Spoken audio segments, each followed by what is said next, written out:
The late summer sun beat down on the small town of Harmony Creek, but even as the cicadas buzzed their relentless song of heat, a certain chill seemed to cling to Leo.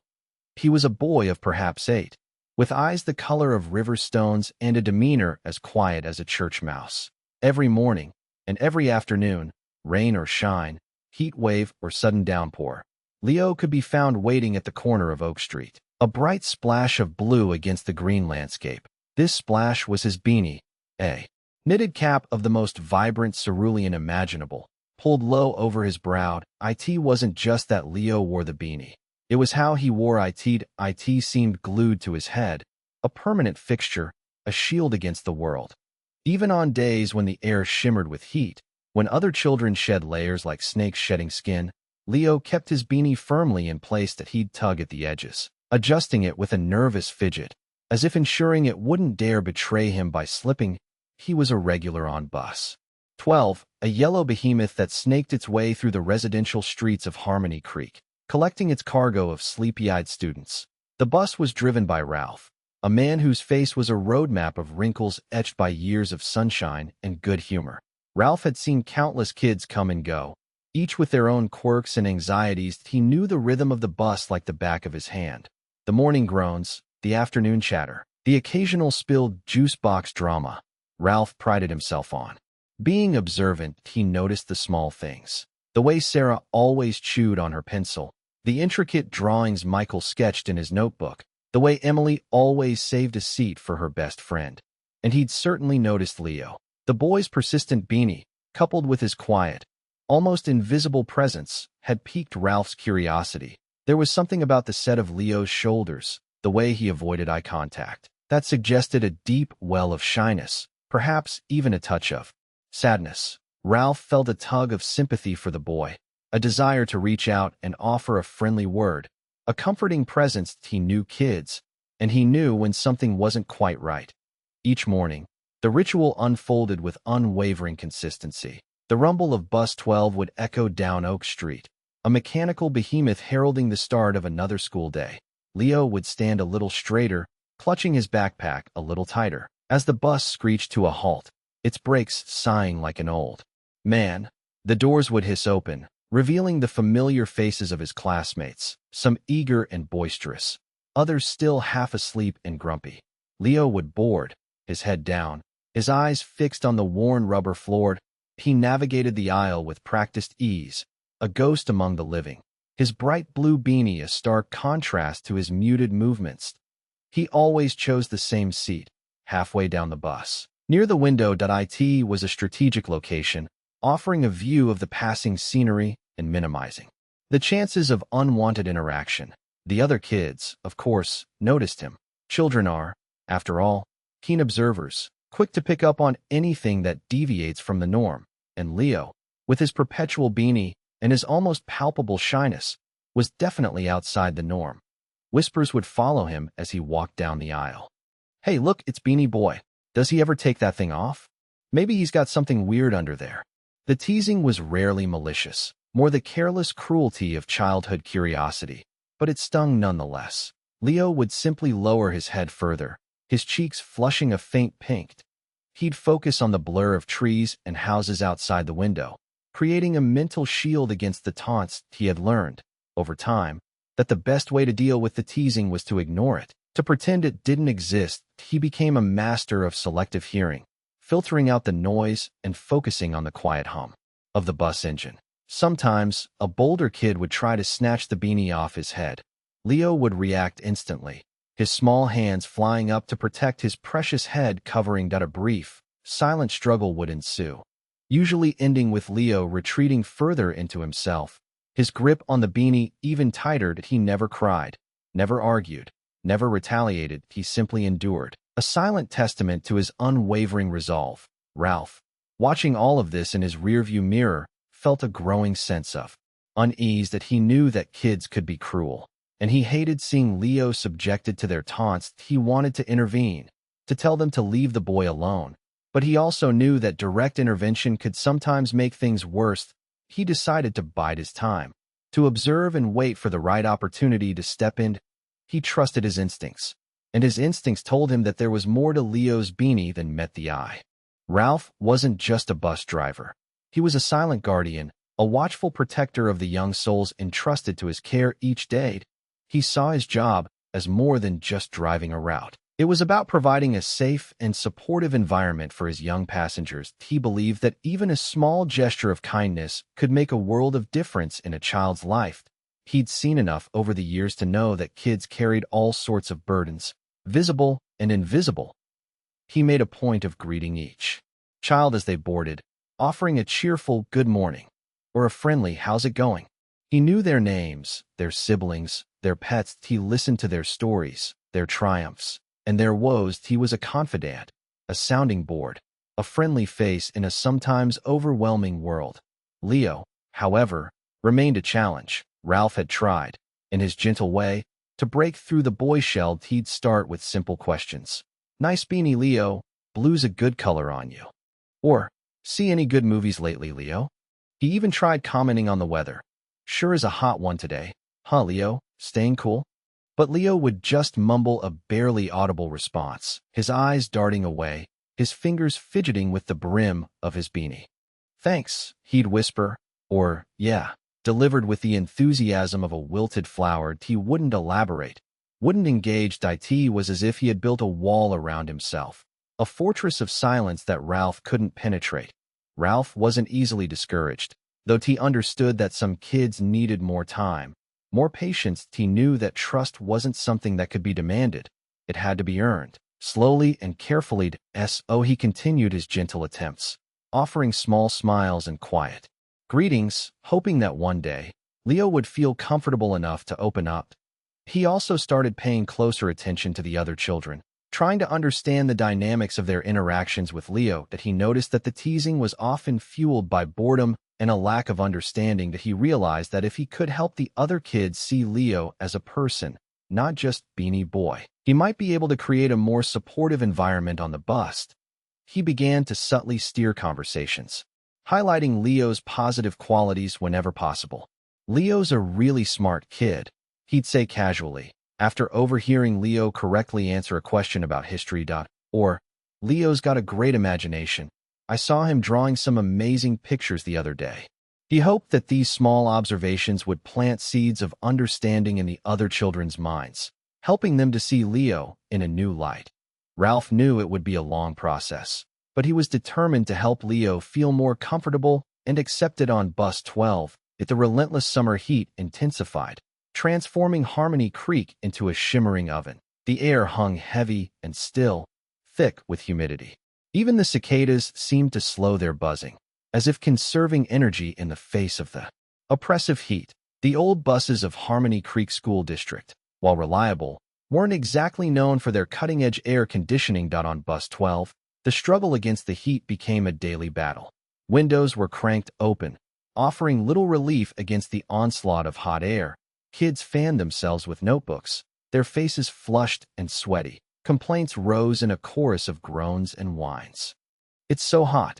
I'm melting. Can't we turn on the AC? Ralph did his best, adjusting the fan settings and offering sympathetic smiles, but there was little he could do to alleviate the discomfort. He glanced in the rearview mirror at Leo, his heart sinking a little. If the other kids were struggling, Leo must be suffering immensely. The boy's face was pale, and beads of sweat trickled down his forehead, disappearing into the blue wool of his beanie. Ralph knew he had to say something, but he wanted to tread carefully. He didn't want to pressure Leo or make him feel self-conscious. Leo, he said gently, his voice calm and reassuring. You okay back there? It's pretty warm today. Leo mumbled something inaudible, his head still down. Ralph tried again, more subtly this time. You know, Leo, you might be more comfortable if you took off your beanie for a little while. That it's awfully hot to be wearing wool. He kept his tone light, conversational, hoping to avoid making Leo feel cornered. Leo's reaction was immediate and decisive. He shook his head vehemently, his small hands clutching the beanie even tighter. His knuckles were white, his eyes wide with a silent plea. That it was a clear, unmistakable message. No. Ralph understood that he didn't push it. He simply nodded and said, Okay, Leo, just making sure you're all right. He knew that whatever reason Leo had for wearing the beanie, It was important to him, and Ralph wasn't about to violate that trust. He made a mental note to keep a closer eye on Leo, to make sure he didn't overheat. He also resolved to find a way to make the bus a little cooler. Even if it meant bringing in a portable fan, he was determined to make Bus 12 a safe and comfortable space for all his passengers, even the ones who wore bright blue beanies in the middle of a heat wave. The air shimmered with heat, a visible haze that distorted the landscape. It was the kind of day where even breathing felt like a chore, where the very air seemed to press down with suffocating weight. Inside Bus 12, the atmosphere was thick with a mixture of sweat, stale air, and growing anxiety. The kids were listless, their usual chatter replaced by weary sighs. Ralph kept a close eye on them, his concern mounting with each passing mile. He noticed Leo first, a subtle shift in his posture, a slight slump in his shoulders. The boy's face was ashen, his breathing shallow and rapid. Ralph's heart lurched with alarm. He knew something was wrong. He watched, his senses on high alert, ready to react at a moment's notice. Then, it happened. Leo's eyes fluttered closed, and he slumped sideways, his body limp against the window. A collective gasp rippled through the bus. He fainted, someone cried. Ralph reacted instantly. He pulled the bus over to the side of the road. His movements swift and decisive, he engaged the emergency brake, grabbed his first aid kit, and rushed to Leo's side. The other children, momentarily stunned into silence, watched with wide, frightened eyes. Ralph knelt beside Leo, checking his pulse and breathing. He was still breathing, but his pulse was weak and thready. Ralph knew he had to cool him down quickly. He gently unbuttoned Leo's shirt, loosening his collar. Then, he reached for the beanie, intending to remove it to help Leo cool down. As he carefully lifted the beanie, it slipped off more easily than usual, revealing what Leo had been so desperately trying to hide. A large, jagged scar ran across the side of his head, partially hidden by his remaining hair. The scar was a stark contrast to Leo's pale skin, a visible reminder of a past trauma. The bus fell silent. The other children stared, their teasing forgotten, replaced by a mixture of shock and understanding. The truth was out. The secret was revealed. The reason for Leo's unwavering attachment to his beanie was now painfully clear.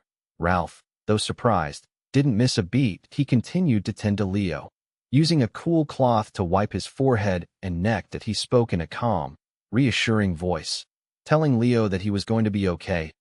He was careful not to focus on the scar, not to make Leo feel self-conscious or ashamed. He simply treated him with the same kindness and compassion he showed to all his passengers. The scar, he realized, was just a part of Leo's story, a testament to his resilience and strength. The gas that swept through the bus was almost a physical thing, a wave of realization crashing over the children. The air, already thick with heat and anxiety, now vibrated with a newfound understanding. The whispers and taunts, the careless cruelty of their words, suddenly felt heavy, laden with regret. They understood now.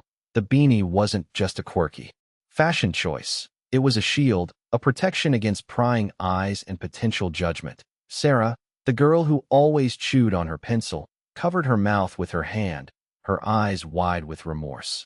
Michael, the aspiring artist, lowered his gaze, a flush creeping up his neck. Even Emily, the always confident Emily, looked down at her hands, a rare moment of uncertainty clouding her face. The truth had a way of doing that, of forcing people to confront their own actions and assumptions. Ralph, ever the steady presence, maintained his calm and supportive demeanor. He knew that this was a pivotal moment, a chance to turn a negative situation into a learning opportunity. That he focused on Leo, ignoring the stares and whispers. His priority was to make sure Leo felt safe and secured. He gently helped Leo sit up, supporting him with a strong arm. "Easy there, Leo," he said softly. "Just take it slow." He watched Leo carefully, gauging his reaction. The boy was pale and disoriented, his eyes filled with a mixture of confusion and embarrassment. Then, with a deliberate gentleness, Ralph picked up the bright blue beanie. He paused for a moment, meeting Leo's gaze, offering a silent reassurance. He wanted Leo to know that he wasn't judging him, that he understood. Slowly, carefully, he placed the beanie back on Leo's head, pulling it down to cover the scar. It was a small gesture, but it spoke Volumes that IT was a message of acceptance, of protection, of solidarity. That IT was a way of saying, I see you, Leo, and I accept you for who you are. He adjusted the beanie slightly, making sure it was comfortable. There you go, he said with a warm smile. All better. He knew that the scar was still there, hidden beneath the wool, but he also knew that it no longer defined Leo. It was just a part of his story, a part that he could choose to share or keep private. The bus remained quiet, the silence now filled with a sense of respect and empathy. Ralph knew that the journey to healing and acceptance would be a long one, but he also knew that they had taken the first step, and he was determined to guide them along the way. After making sure Leo was stable and comfortable, Ralph contacted the school nurse and Leo's parents. While they waited, he kept a watchful eye on Leo, offering quiet words of encouragement and support. The other children remained subdued, their initial shock slowly giving way to a quiet concern. When Leo's mother, Sarah, arrived, her face etched with worry, Ralph gently explained what had happened. Sarah thanked him profusely, her voice trembling with relief. She knelt beside Leo, hugging him tightly. Oh, honey, she whispered. I'm so glad you're okay. Later that evening, after Leo had been examined by a doctor and was resting comfortably at home, Ralph received a phone call from Sarah. She wanted to express her gratitude and to explain the story behind the scar and the beanie. Leo had surgery last year to remove a tumor, she said, her voice thick with emotion. It was a very difficult time for all of us. The surgery was successful, but it left a large scar. He's been very self-conscious about it ever since. She explained that Leo had chosen the bright blue beanie himself, seeing it as a way to reclaim some control over his appearance. That it became his security blanket, his way of facing the world. He's afraid that people will judge him, that they'll see him as different, Sarah continued. He just wants to be normal. Ralph listened patiently, his heart aching for Leo and his family. He understood now the depth of Leo's insecurity. The reason for his unwavering attachment to the beanie. It wasn't just about vanity. It was about fear, about the vulnerability of being different. He's a wonderful boy, Ralph, Sarah said, her voice breaking.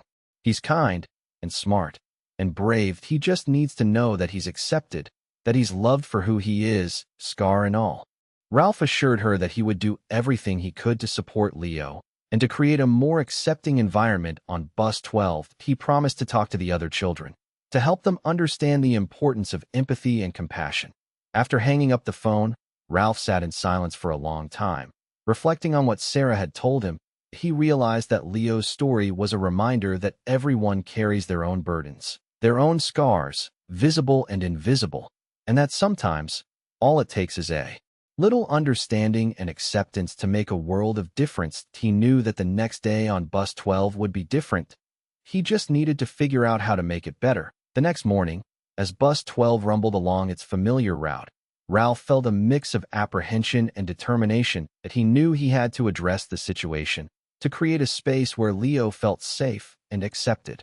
But he also wanted to be sensitive to Leo's feelings, to avoid drawing unnecessary attention to him. He decided to start by sharing a little bit about himself. As the children boarded, he greeted them with his usual cheerful smile, but there was a hint of something more in his eyes, a quiet sincerity. Once everyone was settled, he cleared his throat and addressed the bus. Good morning, everyone, he said, his voice calm and steady. I wanted to talk to you all about something important today, something about being different and about accepting each other for who we are. He paused, taking a deep breath. You know, I've got a scar myself, he said, pointing to a faint white line that ran along his forearm, barely visible beneath his rolled-up sleeve. Got it when I was about your age. I was climbing a tree, trying to be a daredevil, and I fell, landed right on a rusty old fence. He chuckled softly, a hint of nostalgia in his voice. It hurt like crazy at the time, and I was pretty embarrassed about it. I didn't want anyone to see it. He paused, looking at each of the children in turn. But you know what, he continued. That scar is a part of my story. It reminds me of a time when I was young and foolish, but also brave and adventurous. It's a reminder that even when we fall down, we can always get back up. He looked directly at Leo, his gaze filled with warmth and understanding. Scars aren't something to be ashamed of, he said gently. They're marks of strength, reminders of battles fought and won. They make us unique. They tell a story about who we are. He explained that everyone has scars, visible or invisible, physical or emotional. He encouraged the children to be kind and compassionate, to look beyond the surface and see the person underneath. We all have our own struggles, our own insecurities, he said. The best thing we can do is to support each other, to be there for each other, to let each other know that we're not alone. He finished his little speech with a warm smile. So, let's make Bus 12 a place where everyone feels safe, where everyone feels accepted, where everyone feels like they belong. What do you say? A murmur of agreement rippled through the bus. The children looked at each other, a newfound sense of understanding and empathy in their eyes. Ralph knew that his words wouldn't magically erase all the teasing and insecurity, but he hoped that they had planted a seed of compassion, a seed that would grow and blossom over time, in the days that followed. Ralph made a conscious effort to reinforce his message of acceptance and understanding that he knew that words alone weren't enough. He had to show the children, through his actions, how to be kind and compassionate. He became a master of subtle encouragement, weaving positive reinforcement into the fabric of their daily bus rides. He made a point of acknowledging Leo's strengths, highlighting his intelligence and bravery in small, unassuming ways. If Leo answered a question correctly in class, Ralph would offer a quiet, "Good job, Leo. You're a smart cookie." If he saw Leo helping another child with their homework, he'd say, "That's very kind of you, Leo. It's good to see you helping others." He also made sure to create opportunities for the other children to interact with Leo in positive ways. He'd ask Leo for his opinion on things, valuing his input and making him feel like a valued member of the group. "Leo, you're a good artist," he might say. "What do you think of this drawing Michael's working on?" He also subtly discouraged any lingering teasing or negativity. If he heard anyone making a disparaging remark about Leo or his beanie, he'd gently redirect the conversation, reminding them of the importance of kindness and respect. He never scolded or shamed the children, but he made it clear that such behavior was not acceptable on Bus 12. He also started a new tradition on the bus, Compliment Day. Every Friday, he'd ask each child to say something nice about another person on the bus. It was a simple exercise, but it had a profound impact. It forced the children to look beyond their own insecurities and to appreciate the positive qualities in others. Slowly but surely, the atmosphere on Bus 12 began to change. The teasing diminished, replaced by a growing sense of camaraderie and understanding. The children started to see Leo not as Beanie Boy, but as a person with his own unique strengths and struggles. They began to appreciate his quiet intelligence, his dry wit, and his kind heart. Ralph knew that the transformation wouldn't happen overnight, but he was encouraged by the progress he was seeing. That he believed that with patience, persistence, and a whole lot of kindness, he could create a community on Bus 12 where everyone felt safe, accepted, and loved. And he was determined to make it happen. One crisp autumn morning, as the leaves swirled in vibrant hues of red and gold, a small act of kindness blossomed on Bus 12. Michael, the aspiring artist who had once been among the more vocal teasers, boarded the bus with a newfound confidence. He was wearing a brightly colored hat, a whimsical creation adorned with stripes and palms. It was a far cry from his usual understated attire. He walked down the aisle, his head held high, a tentative smile playing on his lips. He stopped beside Leo, who was sitting in his usual seat, his bright blue beanie firmly in place. Ralph watched from the rearview mirror, his heart filled with a quiet hope. "Hey, Leo," Michael said, his voice a little shy. Leo looked up, his eyes widening in surprise. He hadn't spoken to Michael directly in months, not since the teasing had started. He braced himself for another taunt, another jab at his beanie. But instead, Michael said, "I like your beanie. It's a really cool color." Leo blinked, his expression softening. He wasn't sure how to respond. He'd never received a compliment from Michael before. "Thanks," he mumbled, his cheeks flushing a faint pink. Michael hesitated for a moment, then took a deep breath. "Where did you get it?" he asked. "I might want to get one like it." Leo's eyes widened further. He couldn't believe what he was hearing. Michael, the kid who used to call him Beanie Boy, was actually asking him about his beanie. "My mom made it," Leo said, his voice a little stronger this time. She knits. That's awesome, Michael said. She's really good. Maybe she could make me one too. Leo smiled, a genuine smile that reached his eyes.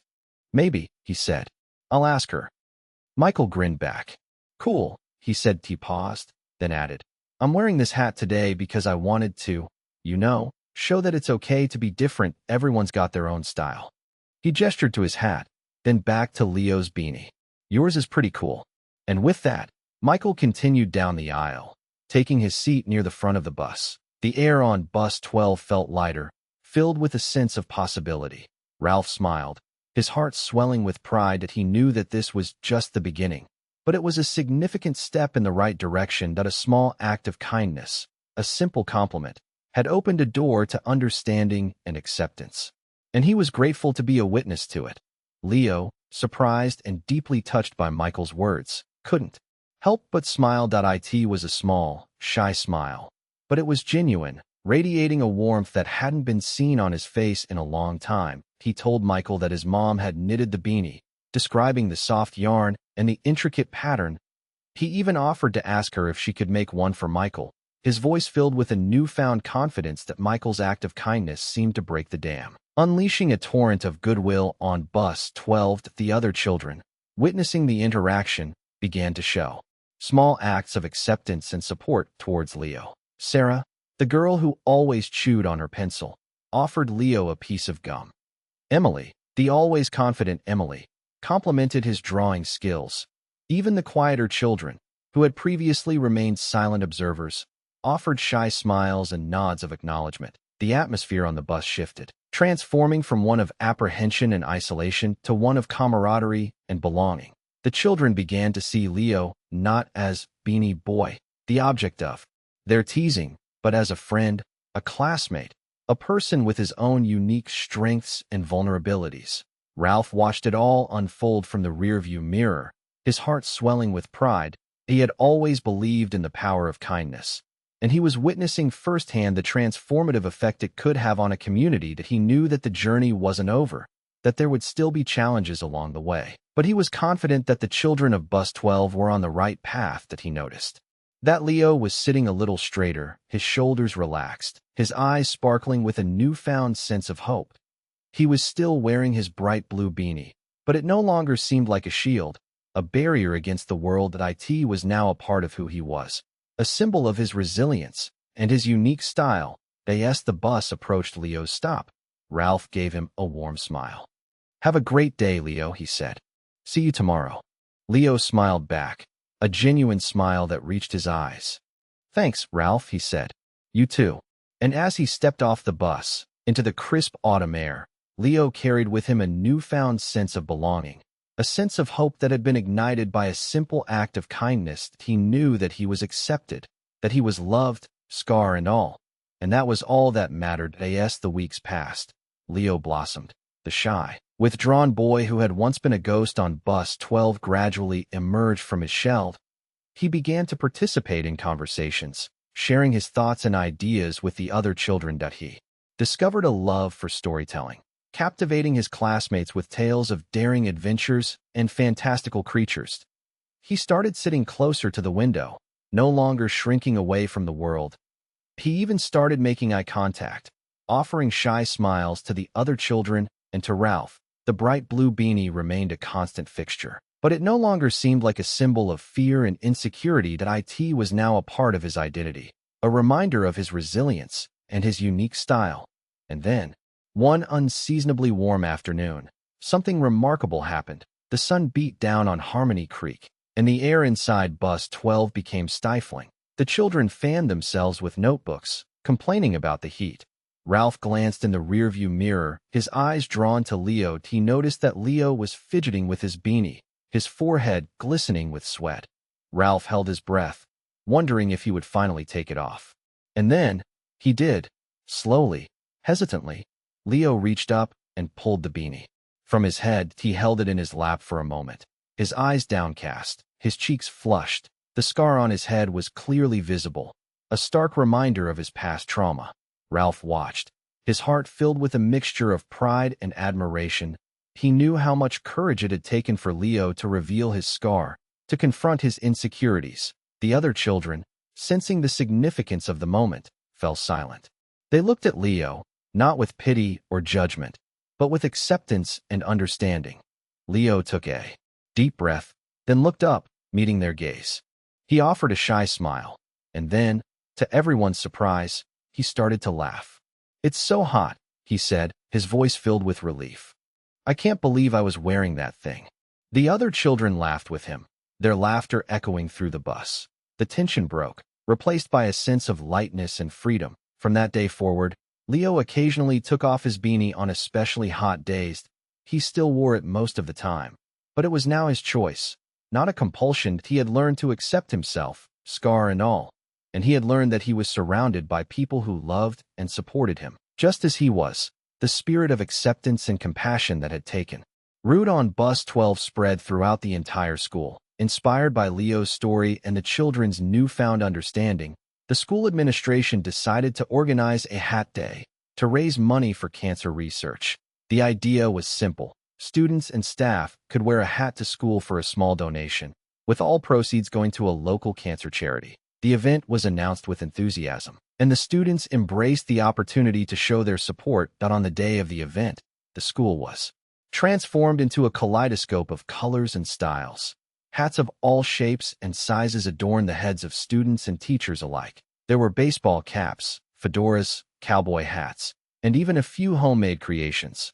But the most significant hat of all was the bright blue beanie worn by Leo. That he wore it proudly, his head held high, his eyes sparkling with joy. That he knew that his beanie was no longer a symbol of shame or insecurity. It was now a symbol of hope, of resilience, of acceptance. As Leo boarded Bus 12 that morning, he was greeted by a chorus of cheers and compliments. The other children were wearing hats in solidarity, showing their support for him and for all those affected by cancer.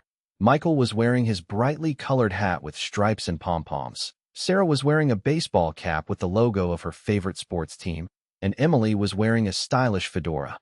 Even Ralph joined in the fun. Sporting a vintage conductor's hat that he had found in his attic, he winked at Leo, offering a silent message of support. The atmosphere on Bus 12 was electric, filled with laughter, camaraderie, and a shared sense of purpose. The children knew that they were making a difference, that they were helping to raise money for a worthy cause. As they drove to school, they sang songs, told jokes, and shared stories. They were a community, united by their compassion and their commitment to making the world a better place. The Hat Day was a resounding success, raising a significant amount of money for cancer research. But more importantly, it sent a powerful message of hope and acceptance, reminding everyone that even small acts of kindness can have a profound impact. And it all started with a little boy and his bright blue beanie. Years passed, and the children of Bus 12 grew up, moving on to high school, college, and beyond. But the lessons they learned about empathy, understanding, and acceptance remained with them, shaping them into compassionate and caring adults. Leo, now a confident young man, still wore his bright blue beanie occasionally, a nostalgic reminder of his journey and the challenges he had overcome.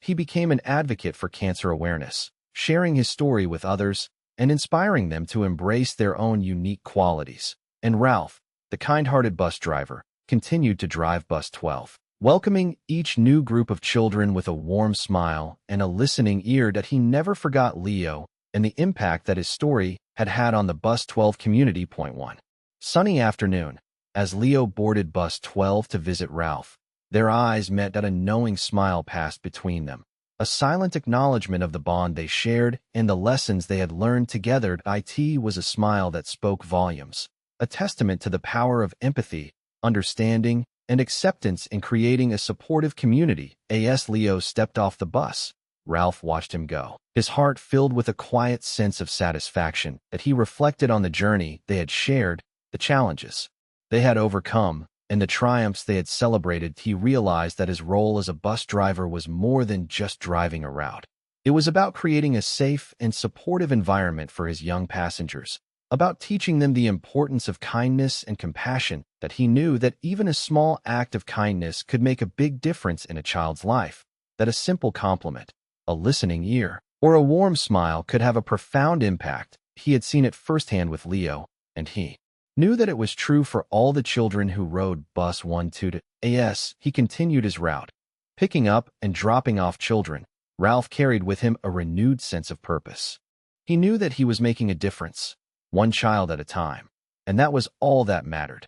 The story of Leo and his bright blue beanie is a reminder that everyone has their own struggles, their own insecurities, their own scars, visible and invisible. But it's also a reminder that with empathy, understanding, and acceptance, we can create a world where everyone feels safe, loved, and valued for who they are, scar and all. And that's a world worth striving for.